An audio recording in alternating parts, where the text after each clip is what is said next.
చరణ్, అలాగే మరి ఏలమ్మ పేరు మార్చుకున్నారు.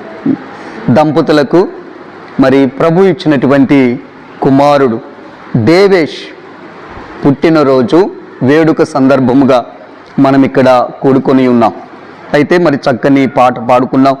ఇక్కడ ఒక చక్కని మాట, అదేమిటంటే, మాకు కాదు యెహోవా, మాకు కాదు, నీ కృపా సత్యములను బట్టి నీ నామమునకే మహిమ కలుగును గాక. మనమందరం కూడుకొని ఈ సమయంలో దేవుణ్ణి మహిమపరుస్తున్నాం. కారణం ఏమిటంటే, దంపతులకు ప్రభు ఇచ్చినటువంటి ప్రియ కుమారుడు, చిన్నారి బిడ్డ పుట్టినరోజు వేడుక సందర్భముగా దేవునికి మనము మహిమ చెల్లిస్తున్నాం, ఆయన్ని ఘనపరుస్తున్నాం, ఆయన్ని స్తుతిస్తున్నాం. అందుకే దేవుని వాక్యంలో ఒక మాట రాయబడి ఉంది. 149వ కీర్తన 2వ వచనాన్ని మనం చదువుకుంటే, ఇశ్రాయేలీలు తమ్మును పుట్టించిన వానిని బట్టి సంతోషించుదురు గాక. ఇశ్రాయేలీలు, దేవుని పిల్లలు, ఆత్మీయులు, మనము తమ్మును పుట్టించిన వానిని బట్టి సంతోషించుదురు గాక. మనల్ని పుట్టించింది ఎవరు? దేవుడు. మన పిల్లలను పుట్టించింది ఎవరు? దేవుడు. మనకు ప్రభు ఇచ్చినటువంటి ఆ పిల్లలను పుట్టించింది ఎవరంటే దేవుడే. ఈ రహస్యాన్ని ఎరిగి మరి దేవుడు దంపతులకు ఇచ్చినటువంటి ప్రియ చిన్నారి బిడ్డ కుమారుణ్ణి జ్ఞాపకం చేసుకుంటూ ఇక్కడికి వచ్చి దేవుని సన్నిధిలో సంతోషిస్తున్నారు. హల్లెలూయా. అలాగే ఆదికాండం మరి 4వ అధ్యాయం 1-2 వచనాలు మనం చదువుకుంటే, అక్కడ మన ఆది తల్లి అవ్వమ్మ ఒక మాట చెబుతుంది. ఏం చెప్తుందంటే, యెహోవా దయ వలన నేను ఒక కుమారుని సంపాదించుకున్నాను. హల్లెలూయా. మన శక్తి బలము ద్వారా ఆస్తులు, అంతస్తులు, ఐశ్వర్యాలు వీటిని మనము సంపాదించుకుంటాం. స్థలం, పొలం, ఇల్లు, వాకిలి, ఇటువంటివి, ఇవన్నీ కూడా పితరులు ఇచ్చిన స్వాస్థ్యమని వాక్యంలో రాయబడింది. కానీ మరి పిల్లలను, సంతానాన్ని, గర్భఫలాన్ని సంపాదించుకోవాలంటే ఎవరి దయ కావాలి చెప్పండి?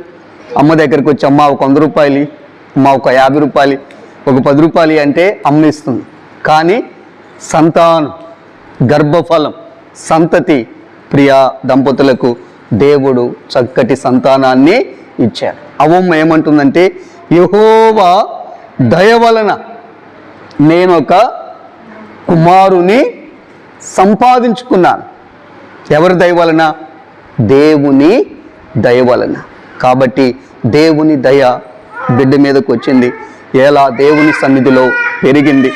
చక్కగా మరి దైవ సేవకునిగా ఇక్కడ నాకు తెలుసు దేవుడు మేలు చేసి కృప చూపి చక్కగా వివాహ బంధములో దంపతులను జతపరిచి చక్కటి పిల్లలను ఇచ్చి, మొదట పాప, కుమార్తెను మొదట దేవుడు అనుగ్రహించాడు. మరి అక్కయ్య చెప్పిన మాట, ఆడిన మాట తప్పకుండా ఈసారి మరి పాపకి కుమారుడు పుడితే దేవుని మందిరములో ఆ తొలి బర్త్డే కేక్ కట్ చేయిస్తానని దేవునితో తీర్మానం చేసింది, నిర్ణయం చేసింది, మొక్కుకుంది. ఆ నోటి మాట చొప్పున మరిచిపోకుండా ఇలా ఉదయకాలం మందిరములోకి వచ్చి ఈ చిన్న పుట్టినరోజు బర్త్డే కేక్ కటింగ్ ఇక్కడ చేస్తుంది. హల్లెలూయా. దేవునికి ఇచ్చిన మాట చొప్పున ఆ మాట ఆ రోజు దేవునితో చెప్పింది, దేవుడు విన్నాడు. మరి కుమార్తెకు చక్కటి కుమారుణ్ణి దేవుడు అనుగ్రహించాడు. మనం ఏదైతే తీర్మానం చేసుకుంటామో, నిర్ణయం చేసుకుంటామో, దేవుని సన్నిధిలో మొక్కుకుంటామో దాన్ని దేవుడు సహాయము చేస్తాడు. హల్లెలూయా. మరి దావీదునకు దేవుడు జ్ఞానము కలిగిన కుమారుణ్ణి ఇచ్చాడంట. రాజుల మొదటి గ్రంథం 5వ అధ్యాయం 7వ వచనాన్ని మనం చూస్తే అక్కడ రాయబడింది, ఈ గొప్ప జనమును ఏలుటకు దావీదునకు జ్ఞానము కలిగిన కుమారుణ్ణి యెహోవా అనుగ్రహించినందుకు ఆయనకు స్తోత్రము కలుగునుగాక. ఈ గొప్ప జనమును ఏలుటకు దావీదునకు జ్ఞానము కలిగిన కుమారుణ్ణి అనుగ్రహించినందుకు యెహోవాకు స్తోత్రము కలుగునుగాక. ఆ చిన్న బిడ్డ కుమారునికి దేవుడు జ్ఞానం అనుగ్రహించునుగాక. వాక్యములు రాయబడింది, బుద్ధి జ్ఞాన సర్వ సంపదలు ఆయన యందే గుప్తమై ఉన్నది. చక్కగా చదువుకొని ఎదిగి ఫలించి జ్ఞానాత్మ పూర్ణుడై బంగారు భవిష్యత్తు గడించాలని నేను కోరుకుంటున్నా.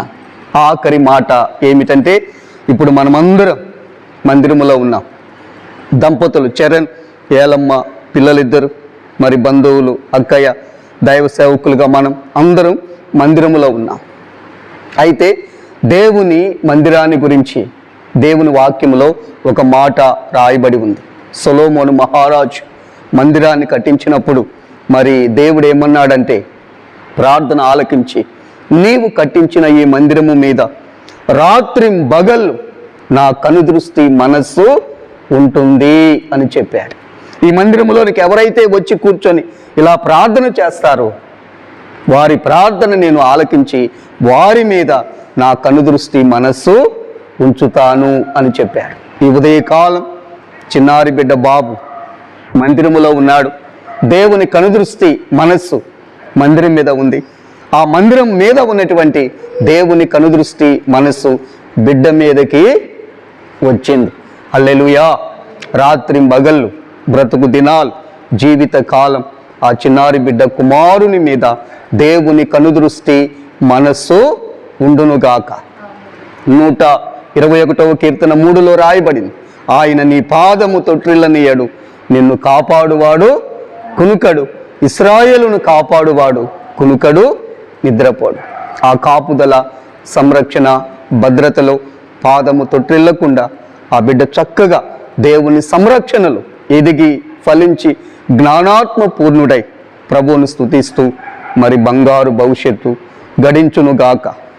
హల్లెలూయా. దేవుడి మాటలు, ఈ వాక్యాన్ని మరి బిడ్డ కొరకు అలాగే మన కొరకు, దంపతుల కొరకు దీవించునుగాక.